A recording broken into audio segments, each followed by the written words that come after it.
स्वागत है आप लोग का अपने हरियम फिजिक्स और मैथ क्लास में।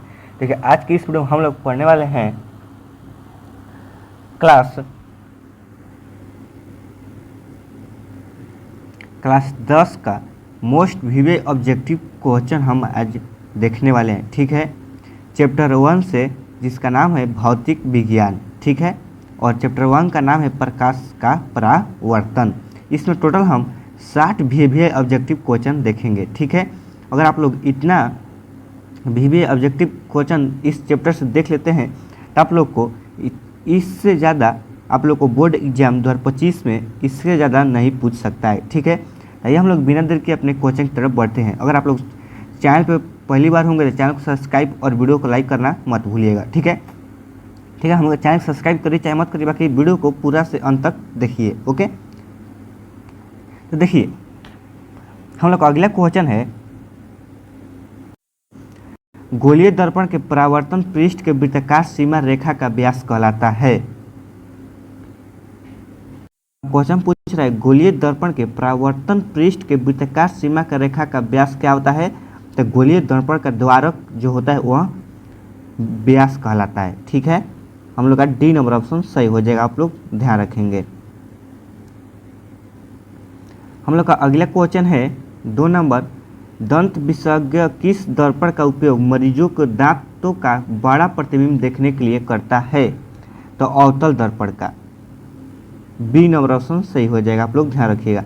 ठीक, देखिए मेरा पढ़ाने का तरीका क्या होगा, आप लोग को हम पहले आप लोग को chapter wise chapter all subject का ऑब्जेक्टिव क्वेश्चन करवा रहे हैं, फिर chapter wise chapter all subject का सब्जेक्टिव प्रोवाइड करवाएंगे आप लोग को इसी चैनल पे और फ्री में। ठीक है, अब PDF भी देंगे। अगर PDF लेना चाहते हैं तो आप लोग मुझे इस नंबर पर मैसेज कीजिएगा या बायो में जाकर आप लोग व्हाट्सएप ग्रुप का लिंक दिया हुआ है उससे जुड़ जाइएगा। ठीक है, 9128084937 ये हमारा व्हाट्सएप नंबर है, आप लोग इस पर मैसेज कर सकते हैं। ठीक है, अब फिर उसके बाद इन दोनों का कराने के बाद आप लोग को हम रिवीजन करवाएंगे। ठीक है, और इसके बाद आप लोग को क्वेश्चन बैंक करवाया जाएगा, फिर आप लोग को मॉडल पेपर करवाया जाएगा। ठीक है, इतना आप लोग को हम फ्री में प्रोवाइड करवाएंगे। अगर आप लोग इतना कर लेते हैं तो आप लोग को 85% मार्क्स लाने से कोई नहीं रोक सकता है, गारंटी कर रहा हूँ। ठीक है, तो ये हम लोग अगला क्वेश्चन बढ़ते हैं। इसका आंसर अवतल दर्पण हुआ था। हम लोग का अगला क्वेश्चन है, यदि किसी बीम का प्रतिबिंब का आवर्त ऋणात्मक है तो उस प्रतिबिंब की प्राकृतिक क्या होगी। तो वास्तविक और उल्टा होगी। ए नंबर ऑप्शन सही हो जाएगा, आप लोग ध्यान रखेंगे।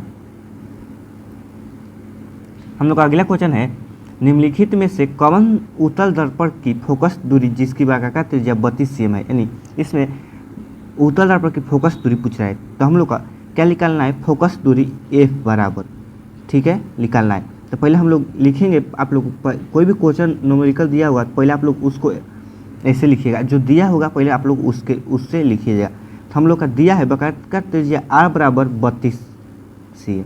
कितना दिया है, 32 cm। हम लोग को निकालना क्या है, F बराबर वाट, यानी ज्ञात करना है। तो हम लोग जानते हैं F बराबर सूत्र होता है हम लोग का R/2, फोकस दूरी F बराबर R/2। तो इस पर हम अब बैठा देंगे, तब 32/2 हो जाएगा। तो यहाँ कितने बार बन जाएगा, 16। तो इसका आंसर 16 हो जाएगा। ठीक है, तो हम लोग का कौची पूछा है, उत्तल दर्पण पूछ रहा है, उत्तल दर्पण। तो अगर उत्तल दर्पण पूछेगा तो हम लोग प्लस में 16 मारेंगे। ठीक है, यानी प्लस का साइन लगाएंगे, और यहाँ पर वो अवतल पूछता तो हम लोग यहाँ पर माइनस करते हैं। तो हम लोग का सही आंसर हो जाए सी नंबर, 16 सेंटीमीटर। ठीक है, आप लोग ध्यान रखिएगा। यही अवतल रहता तो हम लोग डी नंबर मारते हैं, यानी -16। आप लोग ध्यान रखिएगा। ओके, देखिए हम लोग का अगला क्वेश्चन है, परावर्तन के नियम से निर्धारित होता है। यानी परावर्तन के नियम से क्या निर्धारित होता है। तो परावर्तन के नियम से आपतन कोण परावर्तन कोण बराबर का निर्धारित होता है। ए नंबर ऑप्शन सही हो जाएगा हम लोग का। हम लोग का अगला क्वेश्चन है, हवा में यानी हवा या निर्वात में प्रकाश की चाल कितनी होती है। तो 3 × 10⁸ मीटर/सेकंड होता है। ए नंबर ऑप्शन सही हो जाएगा, आप लोग ध्यान रखेंगे। ओके, हम लोग का अगला क्वेश्चन है, प्रकाश किस तरंग का उदाहरण है। पूछ रहे प्रकाश किस तरंग का उदाहरण है। तो प्रकाश विद्युत चुंबकीय तरंग का उदाहरण है। बी नंबर ऑप्शन सही हो जाएगा, हम लोग ध्यान रखेंगे। हम लोग का अगला क्वेश्चन, प्रकाश के परावर्तन के नियम है। यानी प्रकाश के परावर्तन कितने नियम है, तो 2 नियम है, आप लोग ध्यान रखिएगा। बी नंबर ऑप्शन सही हो जाएगा। हम लोग का अगला क्वेश्चन है, किस दर्पण में बड़ा प्रतिबिंब बनता है। पूछ रहे किस दर्पण में बड़ा प्रतिबिंब बनता है। तो अवतल दर्पण में हम लोग का बड़ा प्रतिबिंब बनता है। बी नंबर ऑप्शन सही हो जाएगा, हम लोग ध्यान रखेंगे। हम लोग का अगला क्वेश्चन है गोलीय दर्पण में फोकसांतर एवं वर्गाकार त्रिज्या के बीच संबंध है। यानी गोलीय दर्पण में फोकसांतर और वर्गाकार त्रिज्या के बीच, तो हम लोग को बताए हैं गोलीय दर्पण में फोकसांतर एवं वर्गाकार त्रिज्या के बीच में क्या संबंध है। तो हम लोग का इस F बराबर R/2 हम लोग वहाँ पर सूत्र लगाए थे, यही हम लोग का सूत्र था। ठीक है, वर्गाकार त्रिज्या F बराबर क्या होता है, हम लोग का R/2, यही हम लोग का सही आंसर हो जाएगा। ओके, देखिए हम लोग का अगला क्वेश्चन है सर्च लाइट का परावर्तक सतह होता है। यानी सर्च लाइट का परावर्तक सतह कितना होता है, तो सर्च लाइट का परावर्तक सतह अवतल होता है। ठीक है, बी नंबर ऑप्शन सही हो जाएगा। अगर आप लोग को किसी भी सब्जेक्ट में अगर आप लोग कमज़ोर हैं तो आप लोग मुझे कमेंट बॉक्स में कमेंट करिएगा आप लोग किस सब्जेक्ट में कमज़ोर है और किस सब्जेक्ट को आप लोग पढ़ना चाहते हैं। ठीक है, कमेंट में ज़रूर कीजिएगा, जो कहेंगे आप लोग को वही पढ़ाया जाएगा। ओके, बस आप लोग जो कहेंगे उसके लिए हम आप लोग को तत्पर रहेंगे। ओके, आप लोग को किसी विषय में दिक्कत नहीं होने देंगे। देखिए हम लोग का अगला क्वेश्चन है दाढ़ी बनाने में कौन सा दर्पण उपयोग होता है। दाढ़ी बनाने में हम सब लोग जानते हैं तो अवतल दर्पण का उपयोग होता है, सी नंबर होगा। नहीं जानते हुए जान लीजिए दाढ़ी बनाने में अवतल दर्पण का उपयोग होता है। हम लोग का सूत्र पूछ रहा है, दर्पण सूत्र है, यह आप लोग को बोर्ड एग्जाम में पूछेगा, VVI, आप लोग ध्यान रखेंगे। दर्पण सूत्र क्या है, दर्पण सूत्र 1/V + 1/U = 1/F होता है। डी नंबर ऑप्शन सही हो जाएगा, आप लोग ध्यान रखेंगे। ओके, देखिए हम लोग का अगला क्वेश्चन है किस दर्पण में केवल आभासी प्रतिबिंब बनता है। पूछ रहे किस दर्पण में केवल आभासी प्रतिबिंब बनता है, तो समतल तथा उत्तल दर्पण में आभासी प्रतिबिंब बनता है। डी नंबर ऑप्शन सही हो जाएगा, आप लोग ध्यान रखेंगे। हम लोग का अगला क्वेश्चन है समतल दर्पण में प्रतिबिंब की प्रकृति क्या होती है। समतल दर्पण में प्रतिबिंब की प्रकृति आभासी तथा बराबर होती है। डी नंबर ऑप्शन सही हो जाएगा, आप लोग ध्यान रखेंगे। ओके, हम लोग का अगला क्वेश्चन है गोलीय दर्पण की फोकस दूरी उसका वर्गाकार त्रिज्या की आधी होती है। क्या होती है, आधी होती है। ए नंबर ऑप्शन सही हो जाएगा। देखिए हम लोग का अगला क्वेश्चन है किसी वस्तु का आवर्धित काल्पनिक प्रतिबिंब बनता है तो अवतल दर्पण से बनता है। ए नंबर ऑप्शन सही हो जाएगा। ओके, हम लोग का अगला क्वेश्चन है एक उत्तल दर्पण में बना प्रतिबिंब हमेशा होगा। यानी एक उत्तल दर्पण में बना प्रतिबिंब हमेशा क्या होता है, काल्पनिक और हार्सित होता है। काल्पनिक हार्सित होता है। बी नंबर ऑप्शन सही हो जाएगा, हम लोग ध्यान रखेंगे। ओके, हम लोग का अगला क्वेश्चन है ईंट है। ईंट एक क्या है, तो ईंट एक अपारदर्शी पदार्थ है। बी नंबर ऑप्शन सही हो जाएगा। हम लोग का अगला क्वेश्चन है हमारी आंखें जो देख सकती है वे वस्तुएं होती है। हमारी जो आंखें देख सकती है वह वस्तुएं दीप्त या प्रदीप्त हो सकती है। सी नंबर ऑप्शन सही हो जाएगा। ओके, हम लोग का अगला क्वेश्चन है एक मनुष्य समतल दर्पण की ओर 3 मीटर सेकंड की चाल से आ रहा है। मनुष्य को दर्पण में अपना प्रतिबिंब किस चाल से आता हुआ प्रतीत होगा। पूछ रहे किस चाल से आता हुआ मनुष्य का प्रतिबिंब आता हुआ प्रतीत होगा, तो इसका दुगुना क्या करेंगे, इसका दुगुना कर देंगे। ठीक है, तो आप लोग 3 से और 2 से गुणा करिएगा तो कितना हो जाएगा, 6 मीटर पर सेकंड से आता हुआ प्रतीत होगा। सी नंबर ऑप्शन सही हो जाएगा, आप लोग देखा। अगर ऐसा क्वेश्चन रहेगा तो आप लोग सिर्फ उसमें 2 से आप लोग गुणा कर दीजिएगा। इसमें जितना अंक दिया हुआ होगा उससे आप लोग 2 से गुणा कर दीजिए। देखिए मैं जितना करा हूँ एकदम इसी टाइप का क्वेश्चन पूछेगा, भले जो अंक है वह चेंज कर सकता है। ओके, तो हम लोग का अगला क्वेश्चन है संयुग्मिक फोकस संभव है। यानी संयुग्मिक फोकस संभव है केवल अवतल दर्पण में। बी नंबर सही हो जाएगा। अगला क्वेश्चन है एक उत्तल दर्पण की फोकस दूरी 20 सेमी है तो इसकी वर्गाकार त्रिज्या होगी। पूछ रहा है 20 सेमी है तो इसकी वर्गाकार त्रिज्या कितने होगी, तो इस 20 से और 2 से गुणा कीजिएगा, यानी दुगुना होता है तो 40 सेमी हो जाएगा। डी नंबर सही हो जाएगा। ओके, आप लोग इससे 20 से और 2 से गुणा कर देंगे तो 40 सेमी हो जाएगा। ठीक है, ऐसा क्वेश्चन पूछेगा तो आप लोग सेम टू सेम ऐसे बना दीजिएगा। ओके, तो यदि अगला क्वेश्चन है यदि किसी वस्तु को एक दर्पण के सामने निकट रखने पर प्रतिबिंब सीधा बने किंतु दूर रखने पर उल्टा प्रतिबिंब बने, वह दर्पण होगा, तो वह दर्पण अवतल दर्पण होगा। बी नंबर सही हो जाएगा, आप लोग ध्यान रखेंगे। उम्मीद करता हूँ तो ये क्वेश्चन आप लोग को समझ में आएगा। देखिए हम लोग का अब आगे क्वेश्चन चलते हैं। पूछ रहे अगला क्वेश्चन किसी दर्पण के सामने आप चाहे कितनी दूरी पर खड़े हो आपका प्रतिबिंब सीधा ही बनता है। संभव दर्पण है तो समतल या उत्तल दर्पण में होता है ऐसा। ठीक है, डी नंबर सही हो जाएगा, आप लोग ध्यान रखेंगे। ओके, हम लोग का अगला क्वेश्चन है यदि किसी वस्तु को एक दर्पण के सम्मुख किसी भी दूरी पर रखने से उस वस्तु का प्रतिबिंब सदैव सीधा और छोटा बनता है तो वह दर्पण होगा। वह दर्पण उत्तल होगा। बी नंबर ऑप्शन सही हो जाएगा, आप लोग ध्यान रखेंगे। ओके, हम लोग का अगला क्वेश्चन है, उत्तल दर्पण से प्रतिबिंब सदैव बनता है। तो उत्तल दर्पण से सदैव प्रतिबिंब कैसा बनता है? तो ध्रुव तथा फोकस के बीच बनता है। सी नंबर ऑप्शन सही हो जाएगा। हम लोग का अगला क्वेश्चन है, किसी वस्तु को हम तभी देख पाते हैं जब वह वस्तु प्रकाश को परावर्तित करता है। क्या करता है? परावर्तित करे। बी नंबर ऑप्शन सही हो जाएगा। हम लोग का अगला क्वेश्चन है, किस दर्पण में वास्तविक प्रतिबिंब नहीं बन सकता है? तो समतल दर्पण में वास्तविक प्रतिबिंब नहीं बन सकता है। ए नंबर ऑप्शन सही हो जाएगा, आप लोग ध्यान रखेंगे। ओके, देखिए हम लोग का अगला क्वेश्चन है, अवतल दर्पण के फोकस से चलती किरणें परिवर्तन के बाद, यानी अवतल दर्पण के फोकस से चलती किरणें परिवर्तन के बाद क्या होती है? तो प्रधान अक्ष के समांतर हो जाती है। ए नंबर ऑप्शन सही हो जाएगा, आप लोग ध्यान रखेंगे। ओके,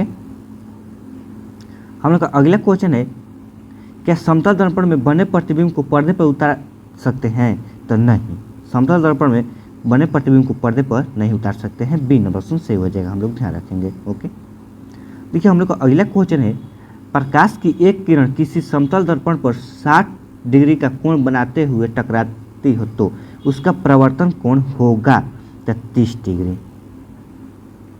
हम लोग का अगला क्वेश्चन है, समतल दर्पण से किसी वस्तु का प्रतिबिंब, यानी समतल दर्पण से किसी वस्तु का प्रतिबिंब आभासी बनता है। बी नंबर ऑप्शन सही हो जाएगा, आप लोग ध्यान रखेंगे। ओके, हम लोग का अगला क्वेश्चन है, किसी वस्तु का अवतल दर्पण द्वारा बना प्रतिबिंब आभासी सिरा तथा वस्तु से बड़ा पाया गया तो वस्तु की स्थिति कहाँ होनी चाहिए? तो वस्तु की स्थिति दर्पण के ध्रुव तथा मुख्य फोकस के बीच होनी चाहिए। डी नंबर ऑप्शन सही हो जाएगा, ध्यान रखेंगे। ओके, हम लोग का अगला क्वेश्चन है, निम्नलिखित में किस दर्पण द्वारा किसी वस्तु का वास्तविक प्रतिबिंब मिल सकता है?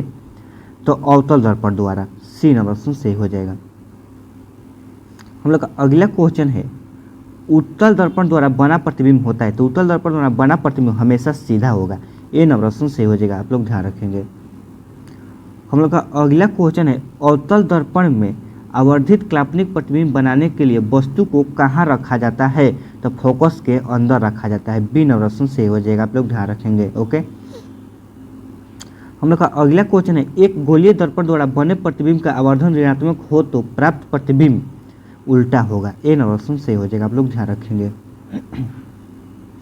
हम लोग का अगला क्वेश्चन, साइड मिरर के रूप में उपयोग होता है, यानी साइड मिरर के रूप में क्या उपयोग होता है? उत्तल लेंस होता है। ए नंबर ऑप्शन सही होगा, साइड मिरर के रूप में उत्तल लेंस का प्रयोग होता है। हम लोग का अगला क्वेश्चन है, सोलर कुकर में व्यवहार किया जाता है, यानी सोलर कुकर में कैसा व्यवहार किया जाता है? तो अवतल दर्पण का व्यवहार होता है।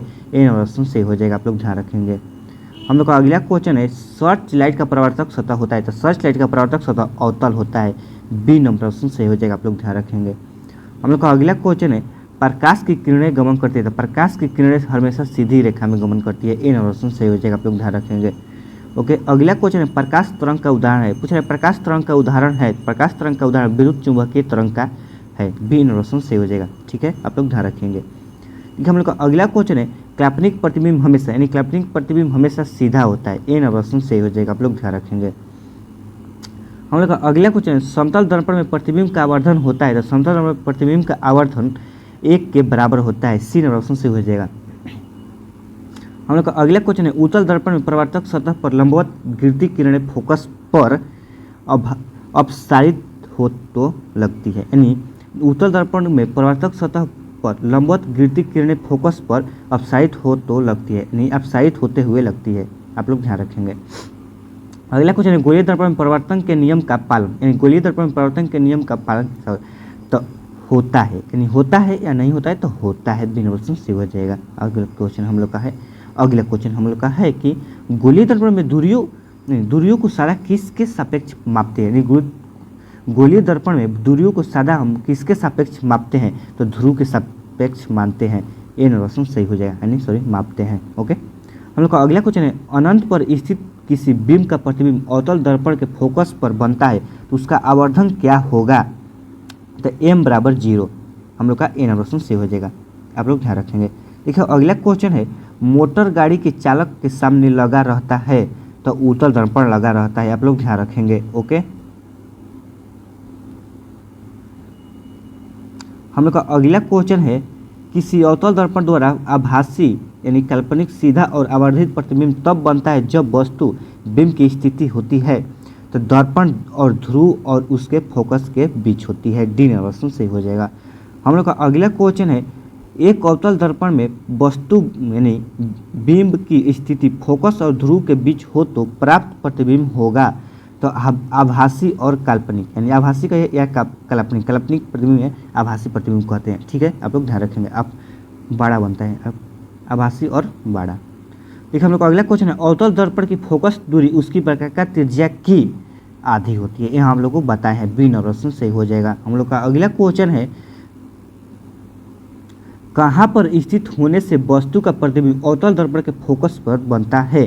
तो अनंत पर, डी नंबर ऑप्शन सही हो जाएगा। आप ध्यान रखेंगे। ओके, हम लोग का अगला क्वेश्चन है, निम्नलिखित में किसके द्वारा एक बिंदु स्रोत से समांतर किरण पुंज मिल सकता है? तो अवतल दर्पण से, ए नंबर ऑप्शन सही हो जाएगा। हम लोग ध्यान रखेंगे। हम लोग का अगला क्वेश्चन है, वस्तु से छोटा और आभासी प्रतिबिंब इनमें किस दर्पण से प्राप्त होता है? तो उत्तल दर्पण से, डी नंबर ऑप्शन सही हो जाएगा। ध्यान रखेंगे। हम लोग का अगला क्वेश्चन है, निम्नलिखित में किस दर्पण द्वारा किसी वस्तु का आभासी प्रतिबिंब प्राप्त किया जा सकता है? तो तीनों प्रकार के दर्पण द्वारा, केवल समतल दर्पण में, केवल उत्तल दर्पण में, केवल उत्तल दर्पण में, इन तीनों प्रतिबिंब के यानी तीनों दर्पण के द्वारा। हम लोग का अगला क्वेश्चन है, परावर्तन का कोण होता है? तो परावर्तन का कोण परावर्तित किरण और दर्पण की सतह पर खींचे गए अभिलंब के बीच का कोण होता है। डी नंबर ऑप्शन सही हो जाएगा। हम लोग का, आप लोग ध्यान रखिएगा इस क्वेश्चन का। ठीक है, तो देखिए इस वीडियो में हम केवल आप लोग को